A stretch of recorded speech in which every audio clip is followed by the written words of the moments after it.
Hey guys, welcome back to the channel. Next up we're doing the pistols, so we're pretty much halfway through. We're on the .357, which is the kind of revolver Magnum, sort of. Is it a Magnum? Can you call it a Magnum? I'm not sure. Anyway, I love this gun. I've used it quite a bit. Really satisfying to use. Kind of like a Deagle, but I would say this one is a bit more satisfying to use than the Deagle, just because it's a revolver and it's so cool to use it. Yeah, so let's get into it. We'll go through all the attachments. If you want to pause the video at any point, feel free to do so. Obviously, go at your own pace, whatever. If you don't want to hear me blabbling on, so just mute it. Anyway, we're just gonna get into it. We've got the muzzle up first, so we've got three muzzle options. This is probably the poorest customization in terms of the pistols or the handguns that I've seen so far. So just three. So you've got the flash guard, you've got the muzzle brake, and you've got the compensator. I'm gonna say none of which look good. No, I'm sorry. You have to go by what looks good, right? All right. So next up you've got the barrels. So you've got the 357 snub nose, which is the shorter barrel. So the improvements that it gives you are a better aim down sight speed and better movement speed, but at the expense of your bullet velocity and recoil control. I'll say this looks quite nice. The snub nose, a bit shorter than the stock one. So next up you've got your Silverfield Ordnance 357. So the pros are better damage range and better bullet velocity, but at the expense of your aim down sight speed. And then finally, oof, that's a big boy. Finally you've got your 357 long. That looks like a Magnum, right? I think it's a Magnum. Looks kind of badass. 357 long, so you've got three pros, which are damage range, bullet velocity, and recoil control, and at the expense of two cons, which are your aim down sight speed and movement speed. I think I'm gonna go for this one.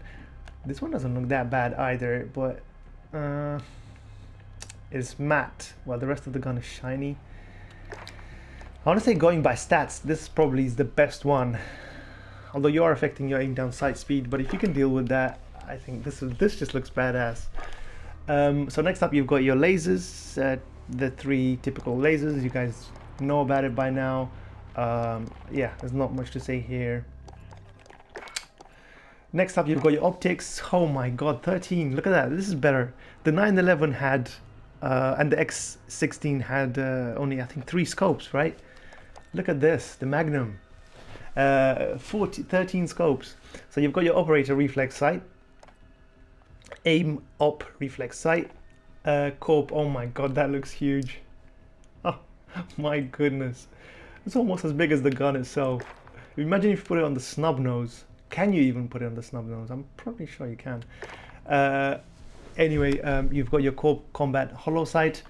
Then you've got the GI mini reflex. You've got your solo zero optics mini reflex. Oh my god, you're joking, right? Sick. You can actually make it a sniper. This game is something else, man. This game, you can make a pistol a sniper. Pretty much. Anyway, yeah, this is the Scout Combat Optic. It's only 2.75 though, so yeah. Next up you've got the APX5 holographic sight, the Viper reflex sight, the VLK 3-time. It says 3-time, but it's actually 2.5 magnification. Weird. Anyway, then you've got the Cronin LP945 mini reflex, the monocle reflex sight. Let's see how this looks. Ooh, I like that. You can't twist it to the top. That looks quite nice. Then you've got your Cronin C80 Pro optic. Let's see how that looks. Sorry, I shouldn't be checking out how it looks. It should be about stats. And you've got, oh my god, 4 times scope. This big, look at that. That looks kind of badass. You know what? I might actually put this on and see how it goes. All right, let's try it on. Yeah, whatever. I don't even put scopes on my. I use iron sights on all my assault rifles and my submachine guns, but somehow I'm putting a sniper rifle, a sniper sight on my pistol. But you know what? It might just work. It might just work. I remember using the not the sniper, but one of the bigger attachments on the Deagle in the beta, and you know what? It kind of worked. It kind of worked. Anyway. And next up, you've got your perks, the usual perks. I'm just going to run through them. Fast melee, frangible disabling, fully loaded, sleight of hand, frangible wounding, more money, recon, heavy hitter, and full metal jacket. Right, so we move on to the rear grips. So you've got your granulated grip tape, with the two pros being aiming stability and aim walking steadiness, with the cons being your worse aim walking movement speed. You've got your, oh my god, okay, that looks, you can actually legitimately make a rifle, like a rifle out of a pistol. That's crazy. This actually looks quite nice. I love the wood grips. I don't know, I'm old school like that. I love the wood grips. I love the fact that it looks just so realistic. Like look at the little, like you can see the indents and all the scratches and stuff and the light bouncing off it. It looks so nice. Anyway, yeah, this is the Lockwood 357 custom stock. The pros are recoil control, aim walking steadiness, and aiming stability. But the cons are aim down sight speed and aim walking movement speed. I think I might just go for this one. Then you've got your stippled grip tape, which gives you better aim down sight speed and better sprint to fire speed, but at the cost of your aiming stability. You've also got this one, FSS Raider stock, which gives you better recoil control, aim walking steadiness, and aiming stability at the cost of your aim down sight speed and aim walking movement speed. And finally, you've got your rubberized grip tape, which gives you one pro recoil control and one con of worse aiming stability. I just want to compare these. Do they give you the same stats? No, they don't. This one is a bit more drastic in both its in the negatives. It affects aim down sight speed more. I wish they gave you numbers. That would have made it so much easier. You just have to compare some bars. You have to do it visually. This gives you a slightly better control. Yeah, it's a bit annoying how you have to compare it.